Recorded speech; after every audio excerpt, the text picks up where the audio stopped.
జగన్మోహన్ రెడ్డి గారి మాటలకి చేతలకి ఉన్నటువంటి తేడాల్ని గుర్తించండి. చిత్తశుద్ధితో పనిచేస్తూ ఉన్నాం. మేము పదే పదే చెప్తా ఉన్నాం. చంద్రబాబు నాయుడు గారి క్యాబినెట్లో ఉన్న మేము ఎవరం కూడా మంత్రులు అని చెప్పి మాకేమీ కిరీటాలు కొమ్ములు వచ్చినాయని అనుకోలే. ప్రజలకు కూలీలుగానే పనిచేయడానికి సిద్ధంగా ఉన్నాం.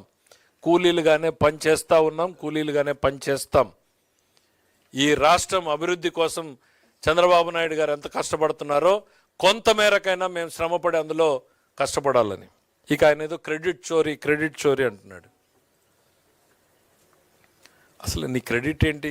రాష్ట్రం క్రెడిబిలిటీని ఎక్కడి దాకా తీసుకెళ్ళావు? బి త్రిబుల్-కి తీసుకెళ్ళావు.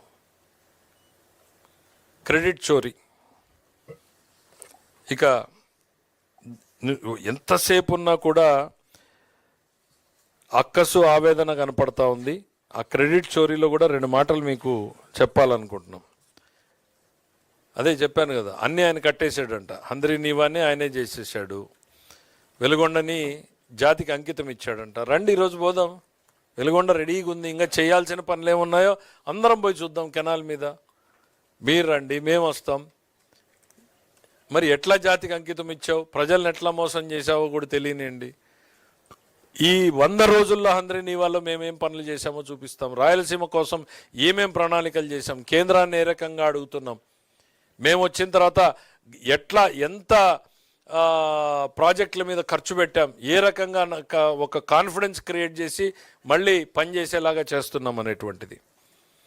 భోగాపురం ఎయిర్పోర్టు ఆ రోజున దాంట్లో భోగాపురం ఎయిర్పోర్ట్ని కరెక్ట్గా చూస్తే మనకి ఆ ఆలోచన కానీ, అనుమతులు కానీ, భూసేకరణ కానీ, నిధులు కానీ, లేక సెంట్రల్ గవర్నమెంట్ పర్మిషన్స్ కానీ మొత్తం credit goes to Chandrababu Naidu, Ashok Gajapathiraju గారు ఆ రోజు. తర్వాత వచ్చినటువంటి మా రామ్మోహన్ నాయుడు గారు మళ్ళీ దాని మీద శ్రద్ధ పెట్టి శరవేగంగా పరుగులు పెట్టించారు. ఇందులో నీ క్రెడిట్ ఎక్కడుందయ్యా? ఎర్ర బస్సు అనే గ్రామానికి ఎయిర్ బస్ కావాలని నువ్వే మాట్లాడావు. అసలు భోగాపురం ఎయిర్పోర్ట్తో పనేముంది అన్నావు. మళ్ళీ ఇవాళ నాకు క్రెడిట్ కావాలి. పని చేయండి జగన్మోహన్ రెడ్డి గారు. పని చేస్తే ప్రజలు క్రెడిట్ ఇస్తారు. అప్పుడప్పుడన్నా పని చేయండి. మీరేదో మా టైమింగ్స్ తెలీదు. మీరు గతంలో ఓన్లీ 10 to 5 పని చేసేవాళ్ళు, మధ్యలో లంచ్ బ్రేక్ 3 hours తీసుకునేవాళ్ళు అని చెప్పేవాళ్ళు. మా ముఖ్యమంత్రి గారేమో 18 గంటలు, రాత్రి 10:30 దాకా సెక్రటరియట్లో కూర్చుని పనిచేస్తూ ఉంటాడు. వస్తుంది, ప్రజలు ఇస్తారు. మరి అట్లాంటి వాటికి క్రెడిట్ ఇస్తారు. నువ్వు అప్పుడప్పుడన్నా పని చేస్తే అదేదో ఆట ఆడుతూ ఉంటారు, అదేదో తెలియదు నాకు. ఏంటది? పబ్జీ. అప్పుడు మానేసి ప్రజల కోసం కష్టపడతా ఉంటే ప్రజలే క్రెడిట్ ఇస్తారు. 161 సీట్లు చంద్రబాబు నాయుడు గారు కష్టానికి ఇచ్చిన క్రెడిట్ అని మేము అనుకుంటున్నాం. దయచేసి ఈ భ్రమల్లో నుంచి బయటికి రమ్మని చెప్పి కొడతా ఉన్నాం. ఇక ఏదో పారిశ్రామికవేత్తలు పారిపోతున్నారని చెప్పాడు. ఒకే ఒక్క పేపర్ చూపించదలుచుకున్నా.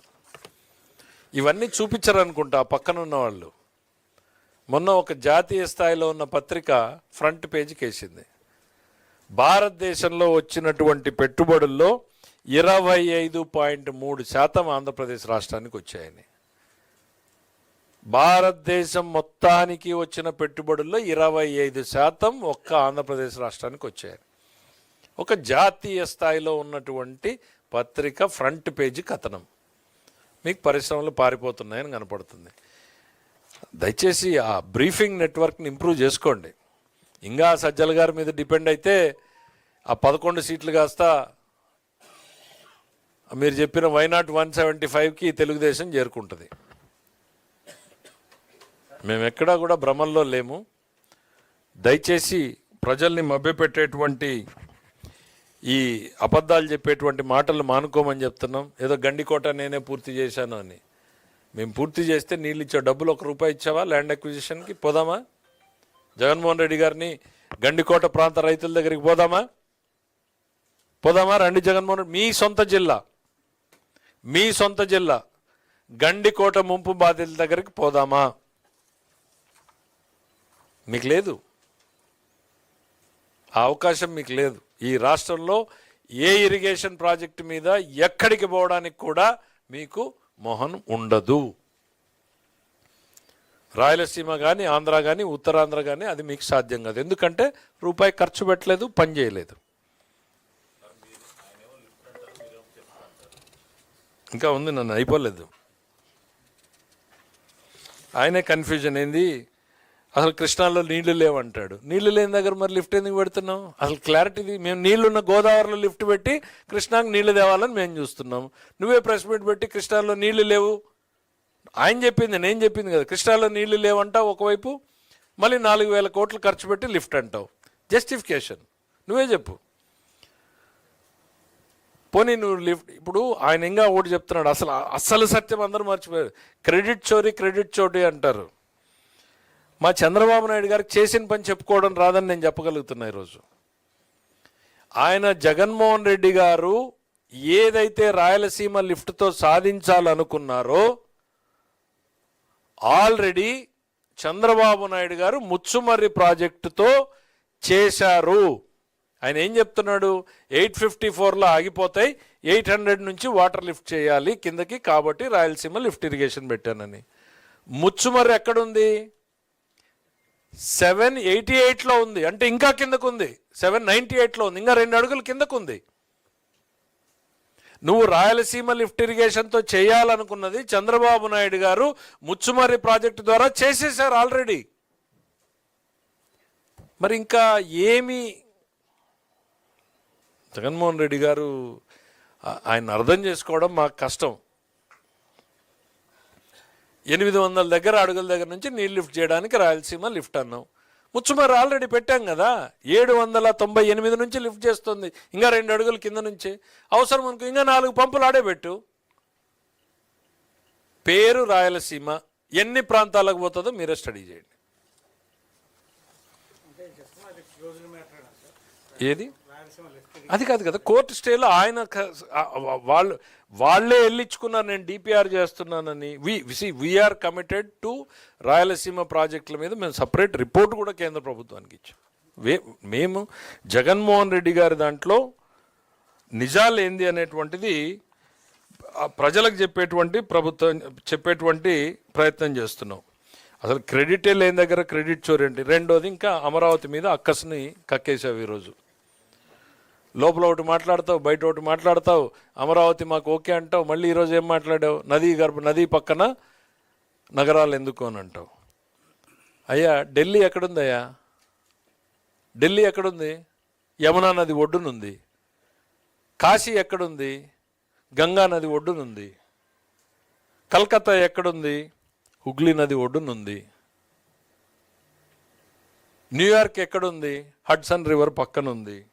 లండన్ ఎక్కడుంది? థేమ్స్ నది పక్కనుంది. ప్రపంచంలో నాగరికత మొదలైంది, పెరిగింది నదుల పక్కనే. మేము ప్రకృతితో కలిసి పయనించాలనుకుంటాము, నువ్వేమో నీ ఓన్ రాజ్యాంగం ప్రకారం పోవాలని నువ్వు ముందుకు అనుకుంటున్నావు. నేను ఒక్కటే కోరుకుంటున్నా జగన్మోహన్ రెడ్డి గారిని, రాయలసీమ ప్రాజెక్టుల కోసం చంద్రబాబు పడేటువంటి తపన, ఆరాటాన్ని నువ్వు ఎట్లాగో అర్థం చేసుకోలేవు. కనీసం నువ్వు ఇంకా 4 రోజులు ఆ ప్యాలెస్లోనే గడుపు, ప్రజలన్నా బాగుపడతారు. ఏ ప్యాలెస్లో అన్నా గడుపు, మాకేం అభ్యంతరం లేదు. వచ్చి ఇట్లా 4 బట్టగాల్చి ముఖానేసి బాగా జరిగేటువంటి ప్రాజెక్టుల మీద అక్కసుని, విషాన్ని చిమ్మి కలుషితం చేసి అటు రాష్ట్రాల మధ్య చిచ్చుపెట్టి, ప్రాంతాల మధ్య చిచ్చుపెట్టేటువంటి ఈ వ్యవహారాన్ని మానుకోమని చెప్పి కోరుతా ఉన్నాం. మర్చిపోయా, అప్పుల గురించి మాట్లాడాడు ఆయన. సారీ, నన్ను గుర్తు చేశారు. గుర్తు చేశారు అంటే, ఎందుకంటే 3 ఉన్నాం కదా, టైం షేరింగ్ అని పెట్టాం. ఆయన 2-3 సార్లు అప్పుల గురించి ఏదో చెప్పాడు. అది కూడా సేమ్ ఇంతే, ఏదో 3 లక్షల కోట్లు చేశారు, 4 లక్షల కోట్లు చేశారు. అయ్యా 4 లక్షల కోట్లు అప్పిస్తే నిజంగా సంతోషంగా చేస్తాయి. ఈరోజు నేను 4 లక్షల కోట్లు నాకు ఇప్పుడు అప్పు తీసుకునే కెపాసిటీ, క్రెడిబిలిటీ నువ్వు మిగిలిచ్చిపోయి ఉండి ఈ రాష్ట్రానికి 4 లక్షలు తీసుకునే కెపాసిటీ ఉంటే బ్రహ్మాండంగా తీస్తా. ఎందుకు అనంటే ఎవ్రీ రూపీ ప్రజల కోసమే ఖర్చు పెడతాం. మీలాగా ఎక్కడ చెప్పాను కదా, 900 కోట్లు ఎక్కడికి పోయింది రాయలసీమ లిఫ్ట్ ఇరిగేషన్లో డిపిఆర్ ప్రిపేర్ చేయడానికి. ఇది ఒక ఎగ్జాంపుల్. మేము చేసిన ప్రతి రూపాయి అప్పుకి కూడా ఈ రాష్ట్రంలో డెవలప్మెంట్ కోసమే చేసామని చెప్పినట్టు 3 లక్షలు 4 లక్షలు ఏమి చేయాలి. విత్-ఇన్ ఎఫ్ఆర్బిఎం లిమిట్లో ఎవ్రీ క్వార్టర్కి ఎంత వస్తుందో అంతే చేయగలం, దానికి మించి చేయడానికి లేదు. ఆ కొత్త మార్గాలు ఏమన్నా ఉంటే డెఫినెట్గా దీని మీద ఇంకా తొందరలోనే బడ్జెట్ కూడా వస్తుంది కాబట్టి వెరీ డీటెయిల్డ్, నా దగ్గర పెద్ద డీటెయిల్ నోటే అప్పుల మీద మా వాళ్ళు ఇచ్చారు ఏంటి అని. But I think too much material ఈరోజు అవుతుంది. సపరేట్ ఇన్ఫర్మేషన్ దాని మీద ఇస్తాం. జగన్మోహన్ రెడ్డి గారు చెప్పినటువంటి పరిస్థితుల్లో ఎక్కడా కూడా ఒక రూపాయిని అదనంగా చట్ట విరుద్ధంగా తీసుకున్నటువంటి పరిస్థితి లేదు. టోటల్ ఇప్పటిదాకా స్టేట్ గవర్నమెంట్ చేసినటువంటిది 79,227 crores మనం తీసుకున్నటువంటిది. సో ఇదే ఒక సపరేట్ సబ్జెక్ట్ అవుతుంది. తొందరలోనే దీని మీద ఇంకా డీటెయిల్గా మీకు ఇస్తాను. సంబంధించి దాన్ని కొనసాగిస్తారా లేదా, న్యాయ పోరాటం చేసి ఆ స్టేజ్ ఎత్తేపిస్తారా లేదా అనేది ఎవరు మాట్లాడారు. ఇప్పుడు నా గవర్నమెంట్ నన్ను అట్లా కాదు, నేను అన్నది సడన్గా ఒక ఇష్యూ వచ్చింది, బ్లోఅవుట్ జరిగింది. బ్లోఅవుట్ క్యాప్ వేస్తారా లేదా ఈరోజు ప్రశ్నించి చూసుకుంటాం. కానీ ఈ బ్లోఅవుట్ వల్ల మీరు ప్రాజెక్టులు పెడతారా, బ్లోఅవుట్ మంచిదా చెడ్డదా, those are all secondary information. At appropriate time వాటి గురించి మనం ఆన్సర్ ఇస్తాం. ఇవాళ ఏంటి క్రైసిస్, జగన్మోహన్ రెడ్డి గారు బట్ట కలిసి ముఖాన్ని వేసాడు. ముందు దాన్ని చెప్పాలి కదా. అది చెప్పకుండా ఇంకా ఇష్యూని డైవర్ట్ చేసే దానిలోకి మేము ఎందుకు పోతాం. మా మీద చెప్పినటువంటి దానికి టోటల్ పిక్చర్ ప్రజల ముందు పెట్టాం. రాయలసీమ లిఫ్ట్ పేరుతో జరిగింది ఏంది అనేటువంటిది ప్రజల ముందు పెట్టాం. ఫ్యూచర్ ఏంటి, రాయలసీమ ప్రాజెక్టులో మేమేం చేస్తున్నాం, ఎట్లా తీసుకెళ్తున్నాం, we have a plan. We have a very clear cut laid out plan. మీరు అప్పుడప్పుడు చిన్న చిన్నగా మీకు సెక్రటరియట్లో చాలామంది తెలుసు కాబట్టి ఈ ప్రభుత్వం ఏం చేస్తూ ఉందో మీకు తెలుసు. స్పెసిఫిక్గా ఉత్తరాంధ్ర ప్రాజెక్టుల మీద ఏం చేస్తున్నాం, రాయలసీమ ప్రాజెక్టుల మీద ఏం చేస్తున్నాం, మిగిలినవి ఏం చేస్తున్నాం మీకు ఐడియా ఉంది.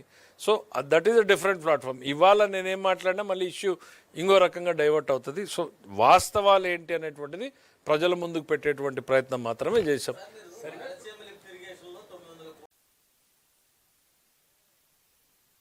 మనసులో మాటలు అప్పుడప్పుడు బయటకు వస్తుంటాయి.